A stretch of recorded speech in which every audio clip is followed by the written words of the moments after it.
اسلامی تعلیم میں عدل و انصاف کی اہمیت اور عدل و انصاف کی بنیاد۔ اسلامی تعلیمات میں عدل اور انصاف کی بنیاد اسلامی تعلیمات میں یہ ہے کہ کسی کا حق نہ مارا جائے، کسی کی حق تلفی نہ کی جائے، دوسروں کا حق روک کر اپنی ضرورت پوری کرنا معاشرتی طور پر ظلم ہے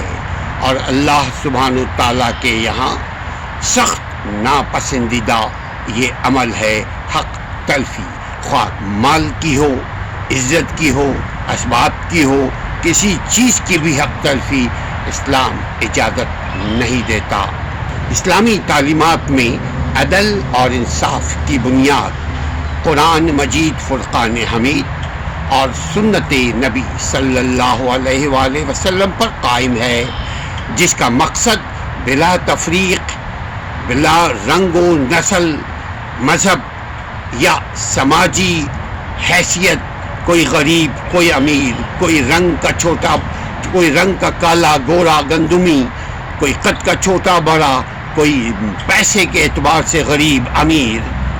ہر انسان کو اس کا حق فراہم کرتا ہے یہ اللہ تعالیٰ، یعنی سماجی حیثیت کے ہر انسان کو اس کا حق فراہم کرتا ہے اسلام۔ یہ اللہ تعالیٰ کا حکم ہے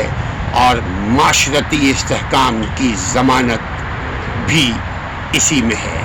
جو کمزور اور طاقتور کے لیے یکساں قانون، یکساں اصول، یکساں ضابطہ، یکساں طریقہ اور بلا امتیاز احتساب پر اسلام زور دیتا ہے۔ عدل اور انصاف کے کلیدی اصول خدا کریم کا حکم ہے۔ قرآن مجید سورہ نساء آیت نمبر 58 کے مطابق انصاف کرنا اور امانتیں اہل حق تک پہنچانا، امانتیں جس کی امانت آپ کے پاس ہے اس تک پہنچانا اللہ کا واضح صاف حکم ہے، آرڈر ہے۔ برابری، مساوات، ایکویلٹی اسلامی تعلیمات